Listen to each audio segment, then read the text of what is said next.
Hello everyone, welcome back to Push Square. My name is Aaron and today I have Liam Croft's review of Rise of the Ronin. So let's see if this Team Ninja project has been worth the wait in our PS5 review. By trying to do so much, Rise of the Ronin feels like an inferior version of everything it's inspired by. With an open world populated by map markers and side activities, it's a worse Assassin's Creed. With a historical Japanese setting, it's a worse Ghost of Tsushima. With a combat system that prioritizes parrying, it's a worse Sekiro Shadows Die Twice. At no point is it a bad experience, but the game is so run-of-the-mill, so formulaic, that attempting something new and ultimately failing would have been a far more tantalizing sell. You've already played better versions of Rise of the Ronin. What it's attempting is just fine, which is probably the most boring outcome possible. The PS5 exclusive, which has been funded in part by Sony under the PlayStation Studios banner, pitches itself as Neo for the mainstream, with difficulty options and extra accessibility settings to attract more than just the masochistic Dark Souls audience. From the pause menu, the difficulty can be adjusted on the fly to accommodate the sort of experience that you're looking for. 3 difficulty options are ever present, and then you can get into the nitty gritty by tweaking health retention and stamina mechanics. In that, Rise of the Ronin absolutely succeeds. The default settings feel like a step down from past Team Ninja titles, and if you do come across a particularly tough boss fight or sequence, there are always ways to make things easier. The same can then be said if things are proving too simple. A harder Twilight difficulty option is there for purists who love the challenge. Though it's a funny thing to praise difficulty settings, the developer has done well to modify what it's used to in order to accommodate a wider audience. If you want to play the game like it's a traditional action-adventure title, then you can. Similarly, if you're there for the brutal Team Ninja action, then it can be played that way too. Where it doesn't fare nearly as well is in its vast play space. With the likes of Elden Ring and Tears of the Kingdom in its back pocket, there is proof that the open world genre can still create a strong sense of discovery, wonder and mystery. Rise of the Ronin has none of that. Its map icons are revealed through bond levels rather than tower climbs, but the conclusion is the same. It's an approach so mundane that it subscribes more to the design of Assassin's Creed games before the series RPG reboot. You'll find cats and pet them, you'll walk up to shrines and pray at them, you'll approach named enemies and beat them in combat.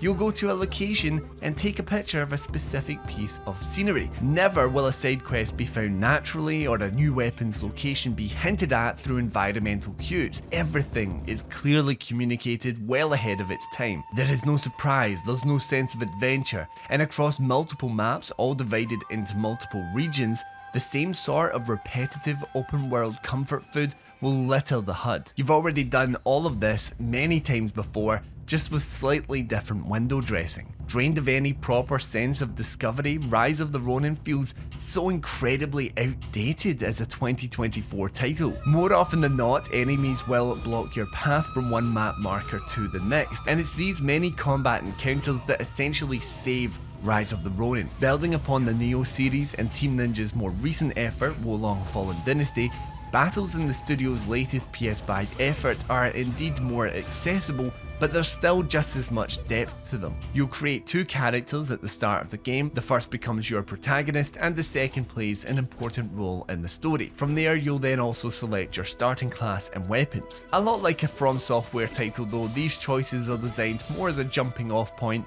rather than what defines your build for the next 50 hours. From dual swords and katanas to bayonets and even guns, there's a vast amount of weapon and stance customization to get lost in, along with the trademark Team Ninja loot system that drops armor pieces like their common currency. No matter what type of blade your loadout has equipped, engagements generally feel more reminiscent of Sekiro Shadows Die Twice than anything else. While blocking and dodging are more than viable tactics, the game encourages parrying in order to deplete an enemy's stamina bar and leave them open for a killer blow. As well as ensuring they don't do the same to you, you'll often need to manage multiple combatants at once, work out any specific weaknesses, and retreat to safety if the odds are stacked against you. Fights then also get deeper with the stance system. Working a lot like rock, paper, scissors, up to 3 stances can be equipped at any one time, with most enemies strong against some and weak to others. Switching between them can prove a little fiddly in the midst of combat,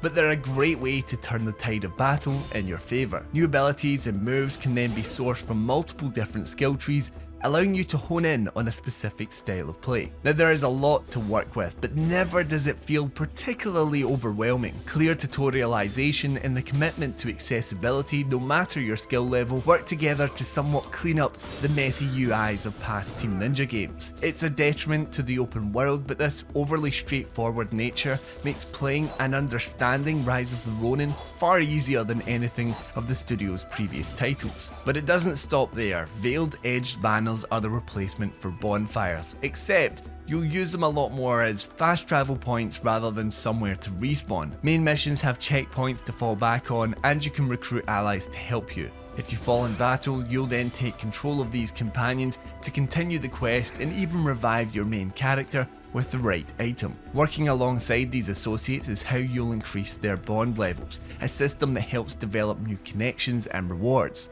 As you progress through the main story, decisions must be made that affect relationships, either siding with figureheads or betraying them.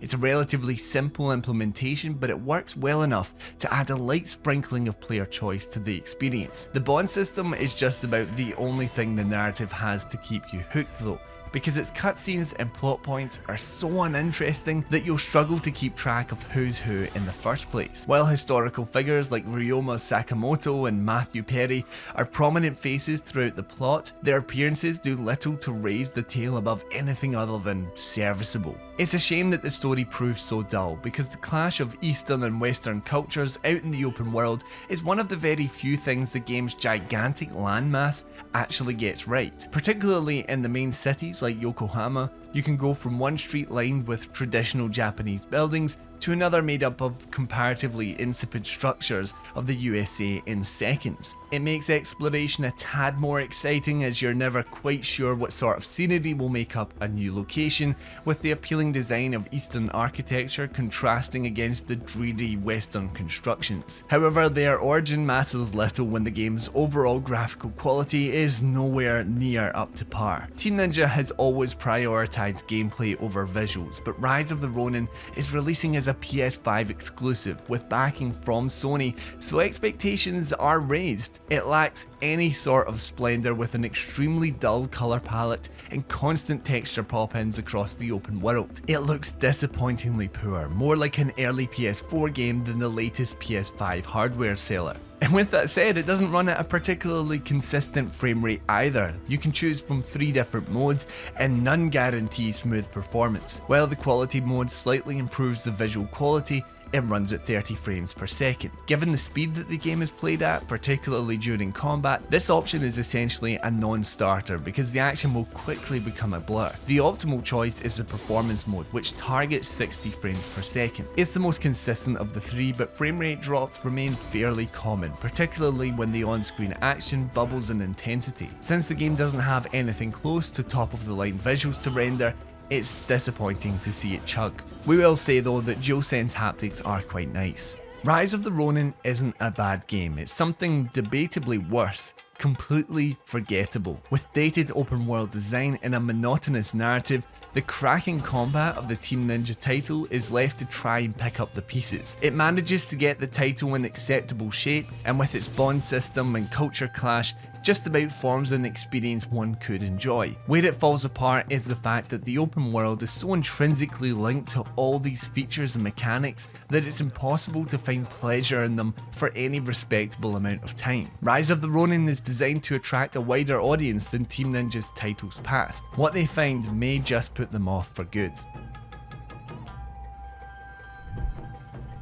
And that is our Rise of the Ronin review. Thank you for watching, everyone. Remember to comment down below your thoughts on this review and leave a like if you enjoyed the video, and even better, subscribe to the channel for more PlayStation video content just like this.